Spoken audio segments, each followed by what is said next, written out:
이번 주 읽을 성경은 시편 40장에서 시편 59장. 암송 선교 누가복음 18장 42절 같이 읽겠습니다. 예수께서 그에게 이르시되 보라 내 믿음이 너를 구원하였느니라 하시며. 다시 한번 외웁시다. 예수께서 그에게 이르시되 보라 내 믿음이 너를 구원하였느니라 하시며. 구원에 이르는 믿음이죠.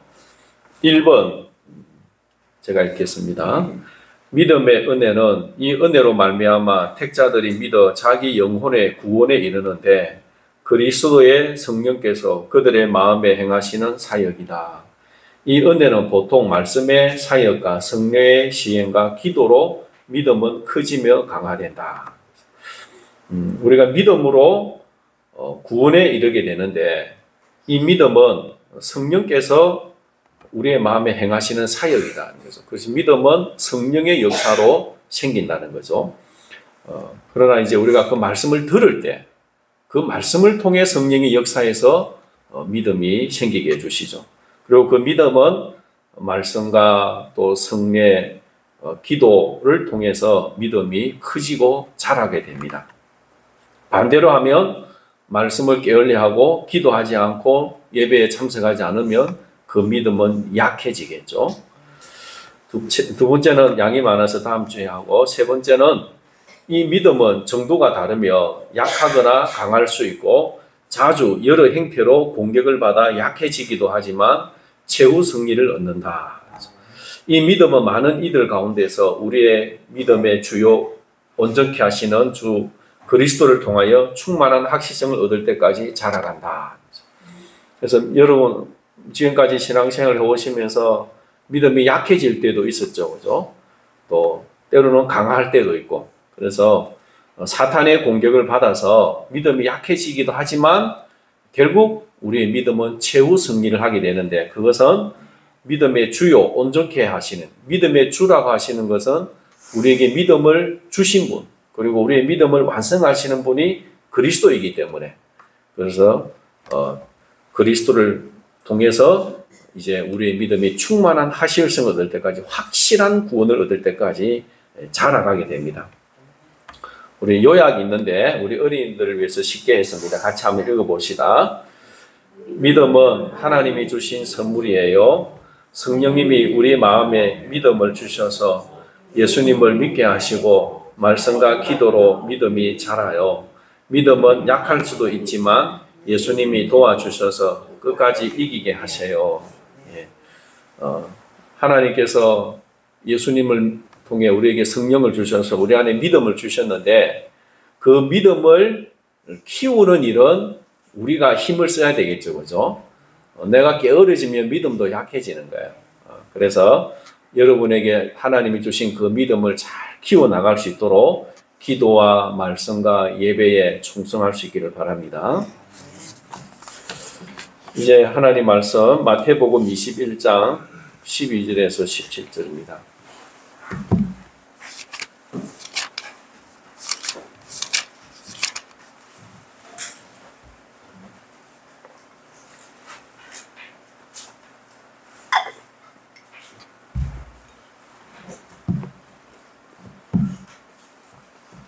마태복음 21장 12절에서 17절 교독하겠습니다. 예수께서 성전에 들어가사 성전 안에서 매매하는 모든 사람들을 내쫓으시며 돈 바꾸는 사람들의 상가, 비둘기 파는 사람들의 의자를 둘러 엎으시고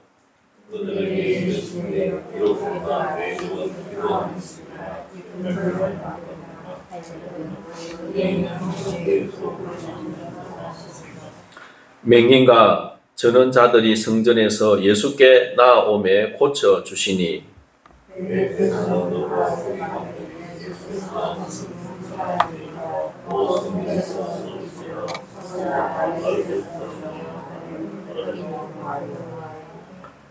예수께 말하되 그들이 하는 말을 듣느냐. 예수께서 이르시되 그렇다.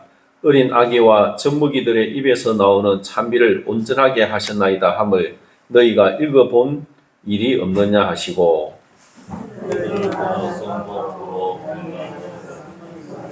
아멘.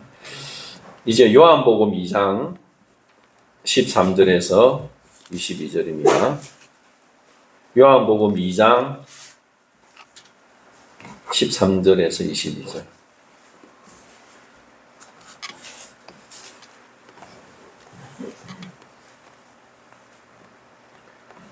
교독하겠습니다. 유대인의 유월절이 가까운지라 예수께서 예루살렘으로 올라가셨더니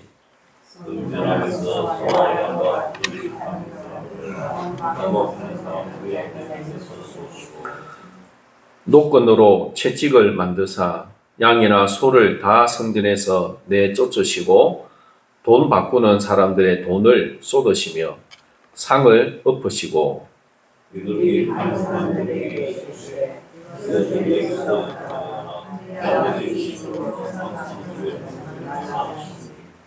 제자들이 성경 말씀에 주의 전을 사모하는 열심이 나를 삼키리라 한 것을 기억하더라.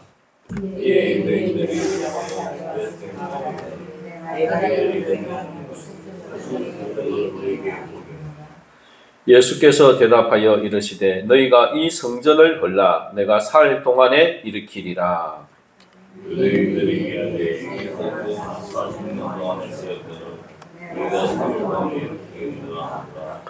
그러나 예수는 성전된 자기 육체를 가리켜 말씀하신 것이라. 죽은 자 가운데서 살아나신 후에야 제자들이 이 말씀하신 것을 기억하고 성경 예수께서 하신 말씀을 믿었더라. 아멘. 오늘 말씀의 제목은 예수님이 원하시는 성전, 또 다른 말로 하면 예수님이 원하시는 교회입니다.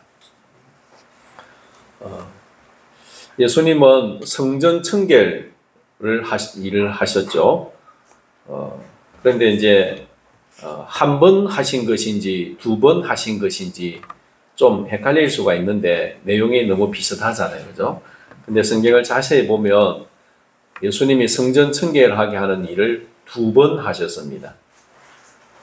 요한복음 2장의 말씀은 공생의 첫 번째 유월절에 예루살렘의 성전에 들어가셔서 행하셨고, 마태복음 21장의 성전 청결은 공생의 네 번째 유월절에 하신 사건입니다. 그러니까 예수님이 공생의 기간이 3년 반이었잖아요. 그죠?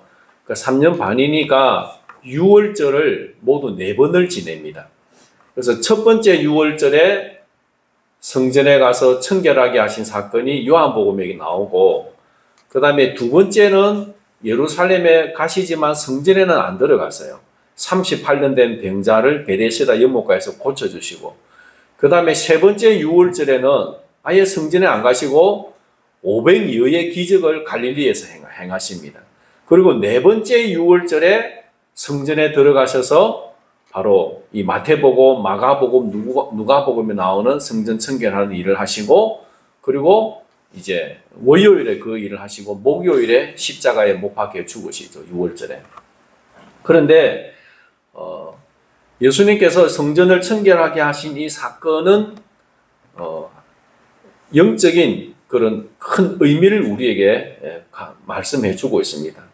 그냥 예수님이 아무렇게나 하신 게 아니고 다 하나님의 계획 속에서 우리에게 뭔가 교훈을 주시기 위해서 그렇게 하신 것이죠. 그래서 요한복음 2장 우리가 읽은 말씀에 성전을 청결하게 하시는데, 성전에 딱 들어가셔가지고는 이때는 사람들이 예수가 누구인지를 잘 몰라요. 그래서 예수님이 세례를 받으시고 광야로 가서 40일 금식하고 시험을 받으시고 다시 예루살렘에 와서 세례 요한에게 잠시 나타났다가 세례 요한의 제자를 데리고 갈릴리로 가시잖아요. 그리고 갈릴리 가나에 가서 물로 포도주를 만드는 첫 번째 기적을 행했습니다. 그게 요한복음 2장에 나와요. 그리고 유월절이 되어서 예루살렘에 오시는 거예요. 그 성전에 가시니까 예루살렘에 있는 사람들이 예수님에 대해서 잘 몰라요. 그죠? 거의 다 모릅니다. 세례 요한이 증거했지만 이 예루살렘에 있는 사람들은 잘 몰라요. 그런데 한 젊은 청년, 낯선 이 청년이 예루살렘 성전에 와가지고는 성전 안에서 소와 양과 비둘기 파는 사람들이 있는데 그걸 다 채찍을 만들어가지고 쫓아서 내버리는 거예요. 예수님이 엄청 화가 나셔가지고 채찍으로 짐승을 막 때리는 거예요. 그리고는 돈 바꾸는 사람 상을 뒤엎어버리고, 그리고 비둘기 파는 사람들에게 이거 가지고 가라. 비둘기 파는 사람 막 엎어버리면 비둘기 도망가 버리면 못 잡잖아요. 그러니까 엎지는 않으시고 가지고 가라 그러셔요. 여러분, 성전에 왜 장사하는 사람들이 있나요? 성전에 왜 장사하는 사람들이 모여 있습니까? 먼 곳에서 예, 맞습니다. 구약에는 짐승을 잡아서 제사를 지내야 되잖아요. 그 제물은 제사장이 검사를 해가지고 흠이 없어야 됩니다. 합격해야 드릴 수 있는 거예요. 그런데 무슨 일이 있냐면 이 제사장하고 대제사장하고 돈을 주고 받은 사람이 성전에 와서 장사를 하는 거예요. 그래서 만약에 자기 집에 짐승이 있으면 그 짐승 가지고 제사 지내려고 왔는데 제사장은 이거 좀 흠이 있네, 불합격, 안 돼. 그럼 어떻게 해야 돼? 다시 집에 못 가잖아. 머리 거리가 먼데. 그러면 여기서 파는 걸 서서 해라. 근데 거기서 파는 거는 뭐 흠이 있든지 좀 볼품이 없어도 막 그걸 비싸게 사야 되고, 비싸게 한 그거는 제사장이 허락을 해주는 거예요. 그래서 그걸 통해서 장사꾼들이 돈을 버는 거예요. 그 다음에 성전에 와서 헌금을 해야 되는데, 헌금을 하면 우리는 뭐 그냥 세상에 쓰는 헌금을 하잖아요. 돈으로 가지고 헌금을 하잖아요. 그런데 그 당시에는 성전에서 드리는 헌금은 따로 있는 거야. 돈이 화폐가 다른 거예요. 그래서 화폐를 교환을 해야 됩니다. 교환을 해야 되는데 환율을 엄청 비싸게 해가지고 교환을 해가지고 그래가지고 본래 한 사람씩 얼마씩 드리는 액수가 정해져 있거든요. 그런데 성전에 드리는 그 액수는 일반 세상 돈보다 훨씬 비싸게 환율을 바꾸는 거예요. 그래서 거기서 차익을 남겨서 돈을 벌고 그 돈들을 제사장이나 이 대제사장들이 돈을 챙기는 거예요. 그러니까 그 모습을 예수님이 보니까 얼마나 화가 나시겠습니까? 그래서 채찍을 만들어서 다 쫓아내버리는 거예요. 그러면서 내 아버지의 집으로 장사하는 집을 만들지 말라. 내 아버지의 집으로 장사하는 집을 만들지 마라. 그걸 보니까 제자들이 이때 한 대여섯 명의 제자들이 있었거든요. 주의 전을 삼아하는 열심히 나를 삼키리라 한 것이 기억이 나더라. 이 다윗이 주님의 전을 너무 사모해가지고 성전을 짓기 위해서 헌금도 미리 다 하고 했잖아요. 그런데 대적들은 그걸 가지고 오히려 다윗을 험담을 하고 비난을 하고 대적을 했는데 이 말씀이 예수님에게도 응해졌다는 거죠. 예수님이 주의 성전을 거룩하게 하려고 하는 그 열심이 오히려 이 대제사장들에게 미움을 받아서 예수를 죽이려고 하는 이 사유가 된 것이죠. 그때 유대인들이 예수님에게 이렇게 이야기합니다. 네가 이런 일을 행하니 무슨 표적을 우리에게 보이겠느냐. 여러분, 이런 일은 무엇입니까? 짐승을 쫓아내는 성전을 내 아버지의 집이라고 부르는 이런 일이죠. 네가 감히 하나님의 네 아버지라고 네 아버지의 집이라고 하고 네가 아버지의 아들로서 집에서 주인 행세를 하잖아요. 그죠? 네가 이 대제사장의 허락을 받고 장사를 하는데 네가 주인 행세를 하는데 그런 권세가 네가 있느냐? 그죠? 네가 그런 권세가 있으면 그런 권세가 있다고 하는 표적을 우리에게 보여주겠느냐 하는 거죠. 이 표적이 무엇입니까? 제가 몇 차례 말씀드렸는데 신명기 18장 18절에서 22절 주부에 있습니다. 같이 한번 읽어보십시다. 시작. 내가 그들의 형제 중에서 너와 같은 선지자 하나를 그들을 위하여 일으키고 내 말을 그의 입에 두리니 내가 그에게 명령하는 것을 그가 무리에게 다 말하리라. 내가 마음속으로 이르기를 그 말이 여호와께서 이르신 말씀인지 우리가 어떻게 알리요 하리라. 만일 선지자가 있어 여호와의 이름으로 말한 일에 정흠도 없고 성취함도 없으면 이는 여호와께서 말씀하신 것이 아니요. 내가 그들의 형제 중에서 너와 같은 선지자 하나. 너와 같은 선지자는 어떤 선지자라고 했습니까? 모세와 같은 선지자는 이스라엘 백성과 하나님 사이에 언약을 중보하는, 언약을 체결해주는. 그러니까 백성들이 하나님이 직접 강림하셔서 큰 소리 가운데 말씀하시니까 백성들이 두려워서 말씀을 듣지를 못하잖아요. 우리가 죽을 것 같으니까 모세 당신이 가서 말씀을 듣고 전달해달라. 그래서 모세가 시내산에 올라가서 하나님 말씀을 듣고 전달해 주는데 그때 하나님이 백성들의 말이 옳다. 내가 백성들에게 직접 나타나서 말을 하면 백성들이 죽을 것 같으니까 너 같은 중보자, 언약의 중보자를 세워서 내 말을 그에게 주어서 백성들에게 전달하겠다는 거죠. 그러니까 모세는 언약의 중보였다면 이제 새 언약의 중보자를 세우겠다는 것이죠. 그러면 언약의 중보자라고 하는 걸 어떻게 알 수 있느냐는 거죠. 바로 정명함과 성취함을 표징과 표적과 말한대로 이루어지는 걸 통해서 알게 해주겠다는 거죠. 여러분 모세가 얼마나 많은 표적을 행했습니까? 그죠? 모세가 애굽에서 10가지 재앙을 내렸잖아요. 지팡이를 들면 홍해 바다가 갈라지고 또 잿가루를 확 던지면 막 이가 되고 태양이 3일 동안 없어지고 하나님이 세우신 중보자라고 하는 그 표징을 모세는 많이 행했거든요. 그럼 새 언약의 중보자도 하나님이 세우신 중보자라는 증거로 그런 표적을 하나님이 주시겠다는 거죠.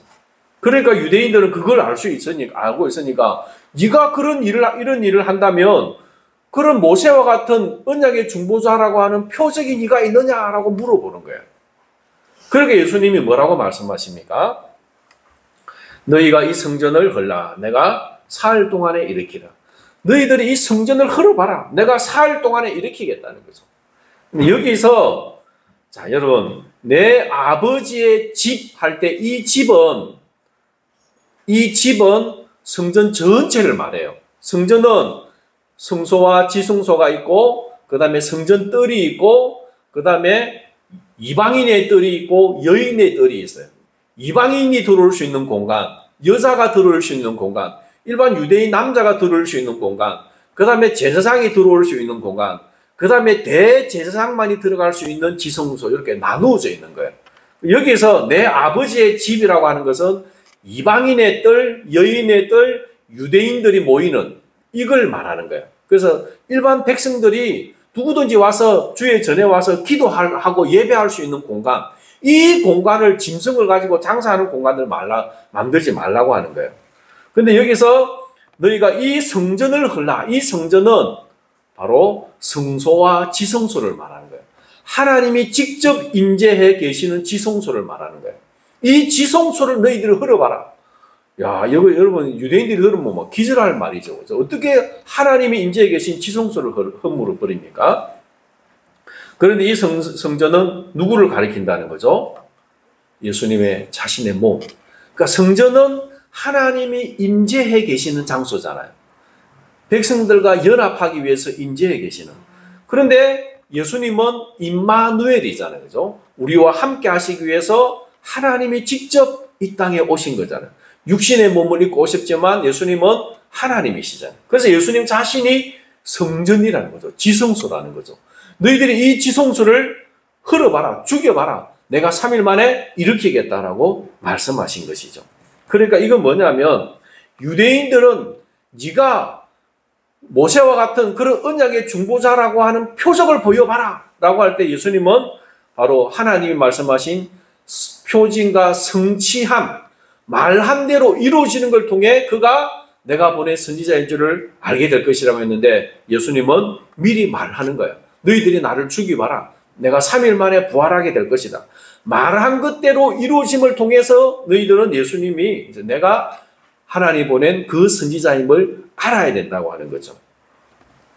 근데 실제로 예수님이 죽으시고 3일 만에 부활하셨지만 그래서 대제사장이나 이런 사람들은 그 사실을 알고도 예수님이 말한 것대로 부활할까 봐서 부활하지 못하도록 그죠? 시체를 훔쳐가지 못하도록 군인들을 보내 지켰잖아요. 그런데 정말 예수님이 부활하시고 그걸 목격한 군인들이 보고를 듣고도 대제사장들은 오히려 군인들에게 돈을 주면서 우리가 잠잘 때 제자들이 와서 시체를 훔쳐갔다고 해라. 분명하게 예수님이 말씀하신 대로 부활하신 것을 알고도 믿지 않는 거예요. 여러분, 이건 무슨 죄입니까? 성령 해방죄입니다. 표적을, 성령의 역사로 일어난 것을 고의적으로 부인하는 거예요.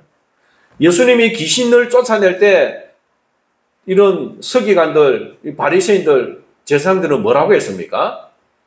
귀신의 왕 바알세불을 힘입어 귀신을 쫓아낸다는 거예요. 예수님이 성령의 능력으로 표적을 행하는 것은, 성령의 능력으로 표적을 행하는 것은 예수 그리스도가 하나님의 아들이심을 증거해 주는 거예요. 그런데 그 성령의 역사를 사탄의 역사로 바꾸버림으로 성령의 해방죄를 짓는 거죠. 그러니까 예수의 표적을 고의적으로 보고도 부인하는 것.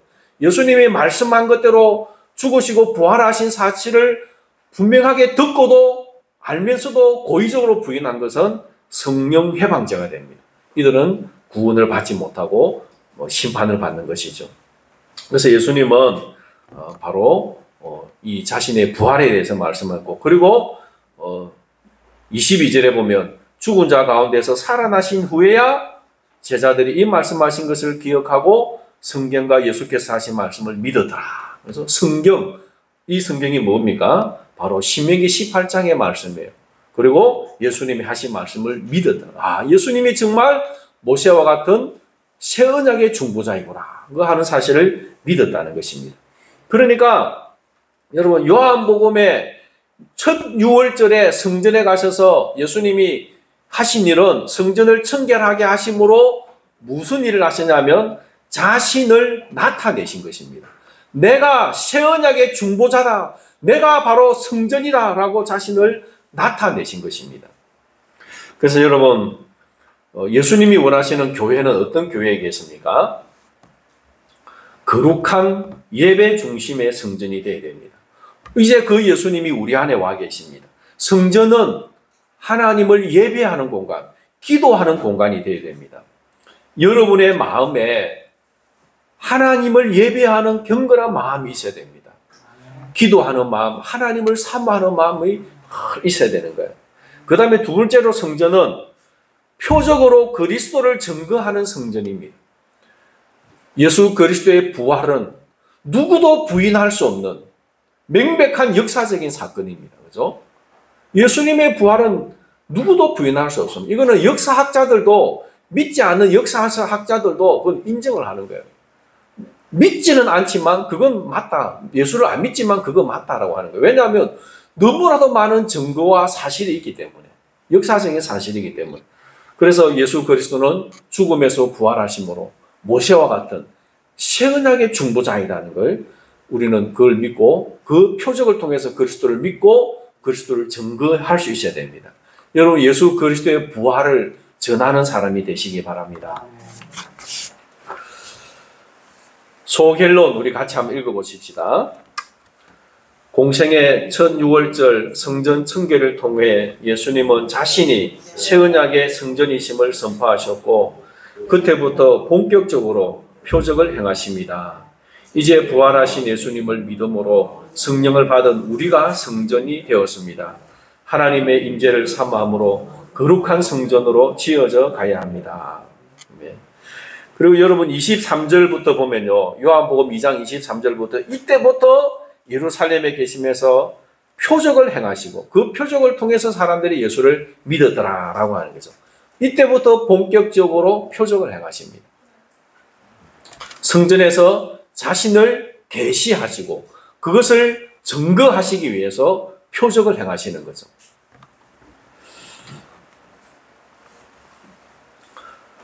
두 번째는 이제 마태복음에 나오는 사건인데 마태복음 21장 12절에서 17절의 내용이죠.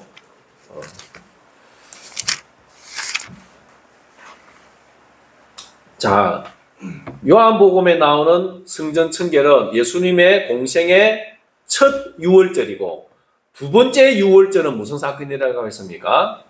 두 번째 유월절은 예수님이 성전에 안 가서요. 성전에 왜 안 가셨을까? 유월절에 왜 안 가셨을까? 제가 생각을 해보니까 예수님이 얼마나 화가 났을까 싶어요. 여전히 장사하고 있으니까 막 너무 화가 났을 것 같아요. 그래서 오히려 38년 된 병자를 고쳐주셨잖아요. 38년 동안 걷지를 못하고 자리를 깔고 누워있는, 마치 이스라엘 백성들이 38년 광야 생활을 하면서 안식을 누리지 못했는데 그 38년 된 병자를 안식일에 고쳐주시면서 참된 안식을 주시는 분으로, 나는 아버지께서 지금까지 일하시니 나도 일한다고 안식을 주시는 분으로 두 번째 유월절에는 자신을 나타내셔요. 그리고 세 번째 유월절에는 아예 예루살렘에 가시지도 않아요. 갈릴리 지역에서 사람들을 많이 모아놓고 500 이후의 기적을 행해서 남자 어른만 5,000명이 먹고도 12강주례가 낳는 기적을 행하심으로 자신이 참 양식이요 참 음료수가 되는 참 생명의 떡인 것을 표적을 통해서 나타내시는 거예요. 그리고 네 번째 유월절에 예수님이 예루살렘 성전에 가십니다. 그것이 마태, 마가, 누가복음에 기록을 하고 있는 거예요. 예수님이 이제 십자가에 죽으시기 위해서, 유월절에 죽으시기 위해서 그 유월절 전에 성전에 올라가시는데, 성전에 가보시니까 성전은 여전히 어떻나요? 여전히 장사하는 소굴이 되어 있는 거예요. 그래서 예수님이 또 채찍을 만들어서 사람들을 내쫓으시고, 이제는 그죠? 돈 바꾸는 사람들의 상가, 비둘기 파는 사람들의 의자를 둘러 엎어버렸습니다. 이제는 그 상을 막 엎어버린 거야. 첫 번째 유월절에는 비둘기 파는 사람은 가지고 가라, 그죠? 가지고 가라 했는데, 이제 마지막에는 다 뒤엎어버린 거예요. 예수님의 엄청난 분노를 볼 수 있습니다. 그리고 기록된 바 내 집은 기도하는 집이라 이끌음을 받으리라 하였거늘 너희는 강도의 소굴을 만드는도다. 여기에는 예수님이 구약의 이사야와 에레미야 선지자의 말씀을 인용을 하고 있습니다. 이사야 56장 7절에 내 집은 만민이 기도하는 집이라. 만민이, 여기는 이방인들까지 포함되어 있는 모든 이방인도 와서 남자고 여자고 어린이고 노인이고 할 것이, 이방인이고 유대인이고 할 것이 모두가 나와서 이 성전에서 하나님 앞에 예배하고 기도하는 집인데, 너희들이 이곳을 장사하는 도둑의 소굴로 만들었다는 거죠. 그리고 에레미야 7장 11절에 보면 이 집이 너희 눈에는 도둑의 소굴로 보이느냐. 여러분, 에레미야 7장의 이 말씀의 전후 배경이 어떠냐면, 이스라엘 사람들이 죄를 짓습니다. 죄를 짓고 나면 양심의 찔림이 오잖아요. 하나님의 심판이 두렵잖아요. 그러면 어떻게 해야 됩니까? 성전에 가서 속죄 제물을 드리고 회개해야 되잖아. 내 죄를 회개하면서 짐승의 머리에 안수하면서 하나님, 내가 죄를 지었습니다. 이 짐승이 내 죄를 대신해서 죽습니다 하고 자기가 칼로 짐승을 죽여야 됩니다. 피를 흘리고 각을 떠가지고 하나님 앞에 불태워서 드려야 됩니다. 그런데 예레미야 당시 사람들은 양심의 가책은 있는데 또 제사를 지내기는 아까운 거예요. 그리고 그렇게 막 하나님 앞에 잘못했습니다 하고 두 손 들고 회개하는 심령도 없어요. 다만 하나님의 심판만 피하고 싶은 거예요. 그래서 어떻게 하냐면 성전에 옵니다. 성전에 오기는 오는데, 야, 여기가 성전이다, 여기가 여호와의 성전이다, 이제 여호와의 성전에 있으니까 우리가 안전하다라고 하는 거예요.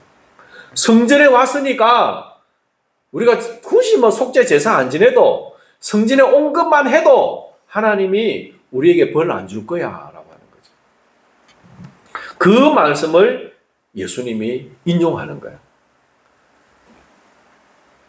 너희는 강도의 소굴을 만들었다. 너희들이 성전에 와서 장사하고 또 제사장과 이런 데는 돈을 받아 먹고 부정부패가 쌓이지만 속으로 뭐라고 합니까? 이것은 성전의 제사를 위해 하는 거니까 하나님이 봐주실 거야, 괜찮을 거야 라고 하는 거예요. 제사 지내기 위해서 이 정도 하는데 뭐 이런 건 하나님 봐주실 거야 라고 하는 거죠. 하나님 봐주실까요? 예수님이 다 뒤엎어버립니다. 다 뒤엎어버립니다. 그리고 그 다음날 보면요, 성으로 들어가실 때 무화과 나무가 있는데 무화과 나무에 열매가 없는 거예요. 그래서 예수님은 뭐라고 하시죠? 무화과 나무를 보고 이제부터 영원토록 네가 열매를 맺지 못하리라. 다른 데 보면 무화과의 때가 아니라서 열매가 없다고 해요. 그 6월절은 4월 달이잖아요. 우리나라 달려고 하면 4월이잖아요. 이스라엘 달려고 하면 1월 달이고. 당연히 그 시즌에는 무화과 열매 없습니다. 그죠? 적어도 7월 달, 8월 달, 9월 이렇게 돼야 열매가 나오는 거예요.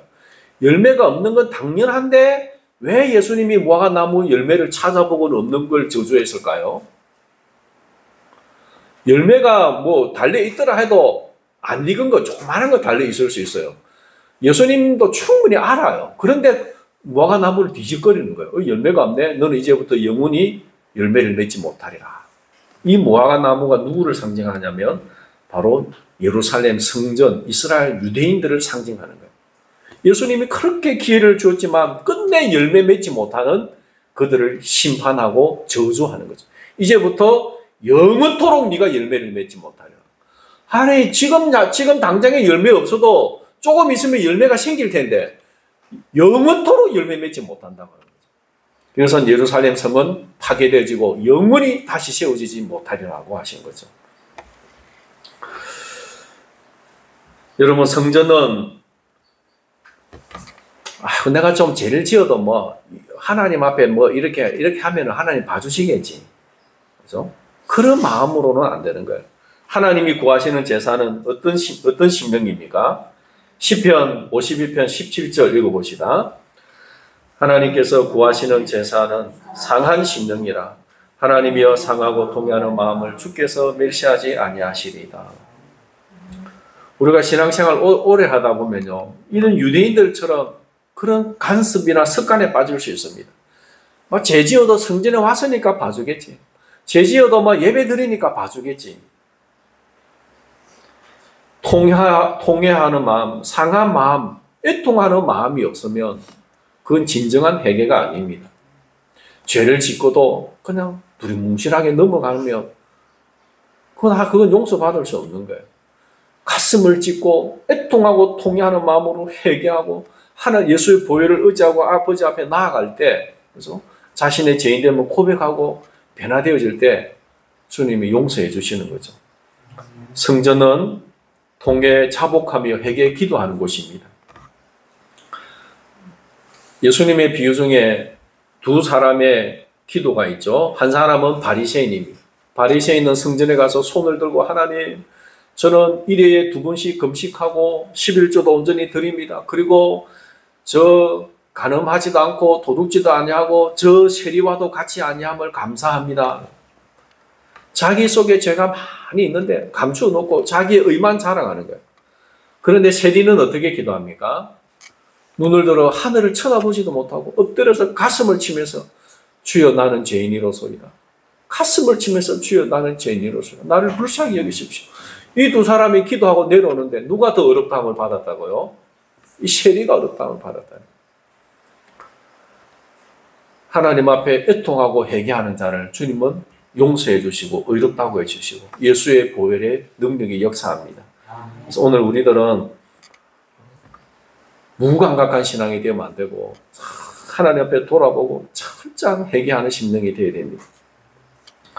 두 번째로 성전은 찬양하는 곳입니다.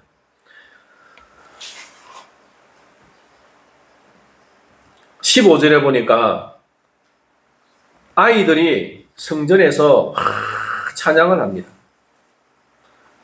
성전에서 소리질러 호산나 다윗의 자손이여 하는 어린이들을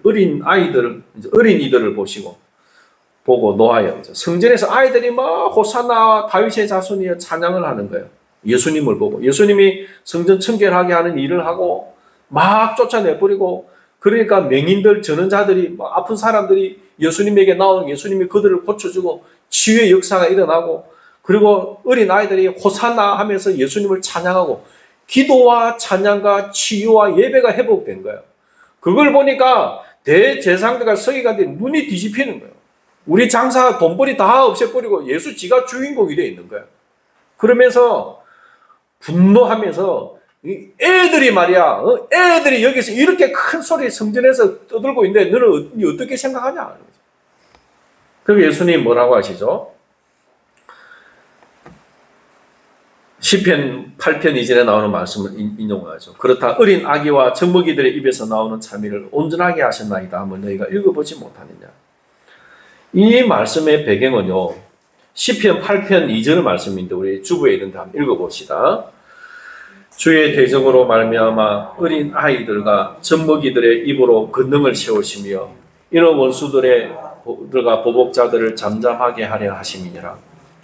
주를 대적하는 원수들, 힘있고 능력 있는 장성한 사람들이 주를 대적하는데 주님은 그들을 잠잠하게 하고 그들을 물리치기 위해서 어린 아이들의 입으로 권능을 세운다는 거예요. 젖먹이, 볼품없고 연약한 어린아이, 젖먹이 아이들의 입으로 주를 찬양하는 그 찬양의 소리로 힘있는 대적자들을 끌어버린다는 것이죠. 바로 지금 어린 아이들이 주님을 찬양하는, 이것은 예수님이 예루살렘 성전에 성에 입성하실 때, 낙이 타고 입성할 때 사람들이 호산나 호산나 불렀잖아요. 그죠?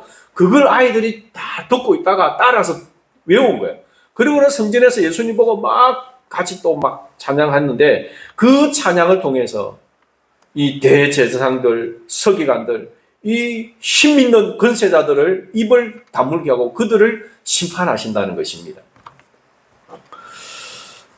그래서 하나님은 찬양을 통해서, 우리의 찬양을 통해서 마귀의 권세를 깨뜨리시고 사탄의 권세를 깨뜨리고 하나님의 능력을 세우신다는 것입니다. 그래서 여러분, 우리의 마음에는 기도와 찬양이 있어야 됩니다. 우리가 찬양할 때 우리의 찬양의 이 말씀에 주님의 능력이 나타나는 줄 믿습니다.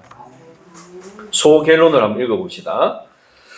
예수님은 공생의 마지막 6월절에 형식적 예배와 위선으로 가득한 성전을 심판하셨습니다. 그 후 곧 예루살렘 멸망을 예언하시며 새 성전 곧 자신의 몸을 세우십니다.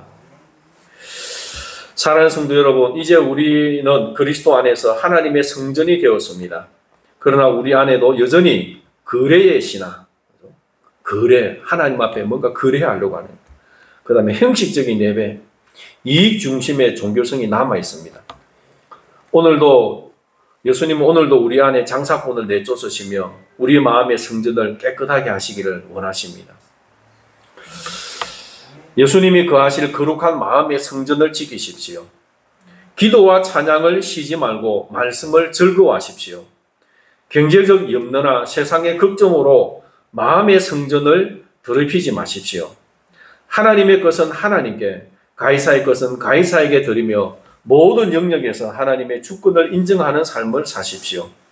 주의 집을 사랑하는 열심이 여러분을 삼키기를 바랍니다. 그렇게 될 때 우리 각 사람의 심령이 하나님이 거하시는 거룩한 성전이 될 것입니다. 그리고 여호와는 나의 목자시니 내게 부족함이 없으리로다 라는 말씀이 진정 여러분의 고백이 될 것입니다. 여러분, 여러 가지로 힘들고 경제적으로도 어렵고 생각이 복잡하고 참 어려울 때가 많지요. 그때 여러분 안에 진정한 주님이 기뻐하시는 성전을 세우십시오.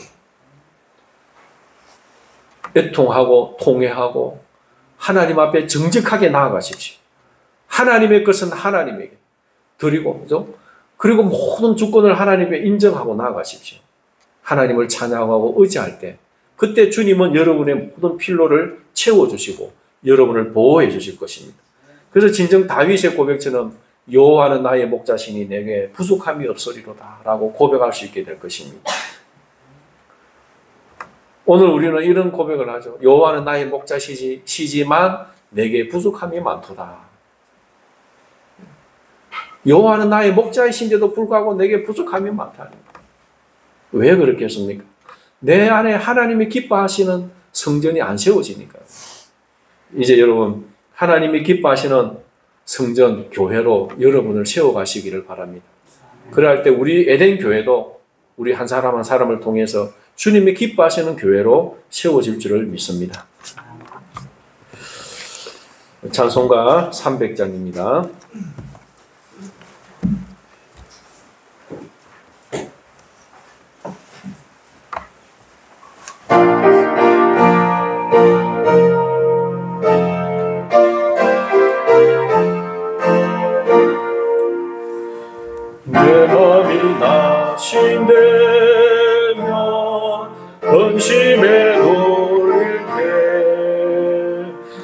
주께서 내게 오사 위로해 주시네.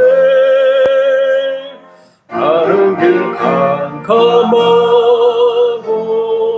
괴로움 많으나 주께서 함께하며 내 짐을 지시네.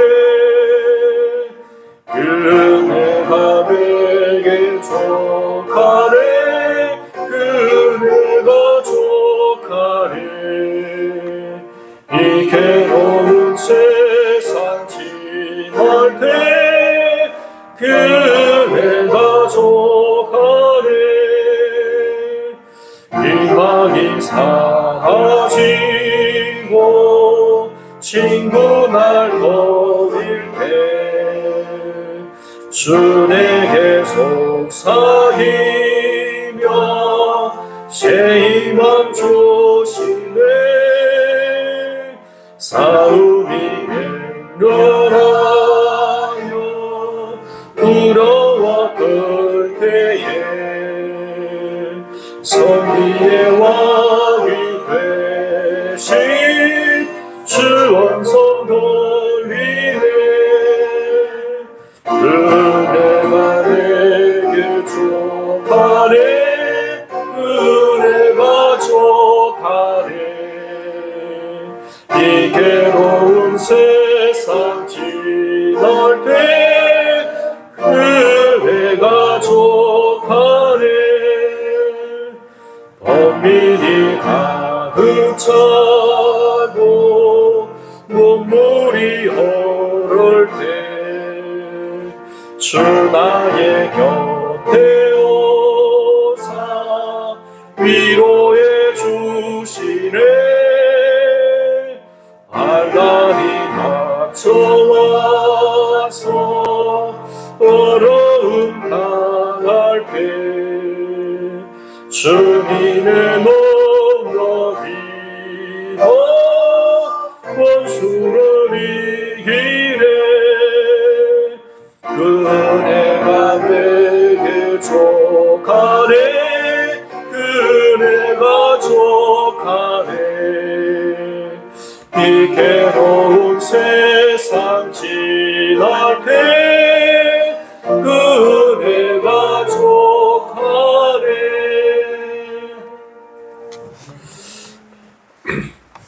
여러분, 우리가 언젠가는 이 세상을 다 떠나게 될 겁니다. 그죠? 돈이 얼마나 많든, 얼마나 참 행복하게 살든 불행하게 살든 모두가 한결같이 이 세상을 떠나고 하나님 앞에 서게 될 것입니다. 하나님이 우리에게 무엇을 물어보시고 무엇을 평가하실까요? 너는 무엇을 위해 살았느냐 물어보시겠죠. 그죠? 너는 내가 너 안에 성전을 세웠는데 그 성전을 얼마나 사모하는 열심으로 살았는지 물어보실 것 같아요. 하나님을 사랑하고 주님이 기뻐하시는 교회로 세워지기 위해서 내 자신을 얼마나 드렸는지. 그렇지 않고 내 속에 세상의 욕심, 강도의 소굴을 만들어 놓으면 하나님 앞에 가서 부끄러울 겁니다. 그렇죠? 여러분, 우리 교회를 주님이 기뻐하시는, 주님이 원하시는 성전, 주님이 원하시는 교회로 만들어 가도록 우리 함께 힘을 모으십시다. 그것을 우리의 인생의 목적으로 삼으십시다. 우리도 그렇게 세워지고 우리 교회 공동체가 그렇게 세워질 때 하나님이 얼마나 기뻐하시고 우리에게 즐거워하시고 상을 주시겠습니까? 그렇지 않고 강도의 소굴이 되시면 예수님이 분노하시고 채찍으로 다 쫓아내시고 심판하시는 겁니다. 우리 교회가 주님이 기뻐하시는 교회로 세워지게 해달라고. 주님을 향한 예배가 있고 서로를 향한 용서와 사랑이 있고 복음의 능력이 나타나는 교회가, 경건하고 거룩하고 주님의 은혜로 충만한 교회가 되어질 수 있도록, 그걸 위해 함께 기도하고 달려가는 그런 여러분 되시도록 같이 한번 기도하십시오. 우리의 교회가, 우리의 가정이, 내 자신이 그런 교회가 되도록 한번 기도하십시오. 기도하겠습니다. 하나님 아버지 감사합니다. 하나님 우리 교회가 그런 교회가 되게 해주시고 주시옵소서. 주님이 원하시는 교회로, 주님이 기뻐하시는 교회로 세워져가게 하여 주시옵소서. 주님이 기뻐하시는 교회로 세워져게 하여 주시옵소서. 하나님 아버지, 하나님 기뻐하시는 교회로 세워지게 하여 주시옵소서. 교회를 위해서 기도합니다. 교회를 위해서 기도합니다. 하나님의 성령의 지혜가 필요합니다. 하나님의 성령으로 충만해 주시는 성령의 지혜가 필요합니다.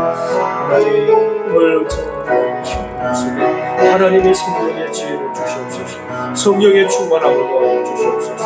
성령의 충만함을 더하여 주시옵소서. 성령의 충만함을 더하여 주시옵소서. 성령과 지혜로 충만하게 하여 주셔서 주님이 원하시는 교회를 세워나갈 수 있게 해주시옵소서. 주님이 기뻐하시는 교회를 세워나갈 수 있게 해주시옵소서. 주님이 세워주신 이 성전 사모하는 역시를 살아가게 해주시옵소서. 주님 도와주시옵소서. 우리 한 번 더 기도하실 때 여러분 추석입니다. 여러분 가족들 모일 텐데 가족 중에 믿지 않는 분들도 많이 있겠죠. 그 믿지 않는 가족들에게 또 본이 되고 사랑을 실천하고 또 복음을 전하고 다 가족이 예수님 믿을 수 있게 해달라고 여러분 가족들을 위해 기도하시고 또 우리 에덴교회가 더욱 또 믿음이 연약한 자들, 결석하는 자들이 있습니다. 하나님께서 믿음을 주시고 성장하는 교회, 주님이 기뻐하시는 교회가 되게 해달라고 같이 한번 기도하겠습니다. 아버지 하나님 감사합니다. 우리 하나님 아버지, 하나님 아버지 주시고 하나님 아버지, 하나님 아버지, 하나님 아버지 하나님 아버지, 하나님 아버지, 하나님 아버지, 하나님 아버지, 하나님 아버지 주시옵소서. 하나님 아버지 주시옵소서. 하나님 아버지, 하나님 아버지 우리 하나님의 성령의 역사에 주셔서 믿음이 생기게 해주시옵소서. 주 예수를 믿으라. 그러면 너와 내 집에 구원을 얻으리라 하소서. 주 예수를 믿어 구원을 얻으라. 역사가 일어나게 해주시옵소서. 주여 역사하여 주시옵소서. 주여 역사하여 주시옵소서. 믿음을 더하여 주시옵소서. 예수님 역사하여 주시옵소서. 예수님 역사하여 주시옵소서. 예수님 역사하여 주시옵소서. 예수님 이름으로 기도합니다. 주기도문으로 기도하겠습니다. 하늘에 계신 우리 아버지여, 이름이 거룩히 여김을 받으시오며 나라가 임하시오며 뜻이 하늘에서 이루어진 것 같이 땅에서도 이루어지이다. 오늘 우리에게 일용할 양식을 주시옵고 우리가 우리에게 죄 지은 자를 사하여 준 것 같이 우리 죄를 사하여 주시옵고 우리를 시험에 들게 하지 마시옵고 다만 악에서 구하시옵소서. 나라와 근세와 영광이 아버지께 영원히 있사옵나이다. 아멘. 이 시간 찬송가 50장 부르면서 준비하시는 분 드리겠습니다.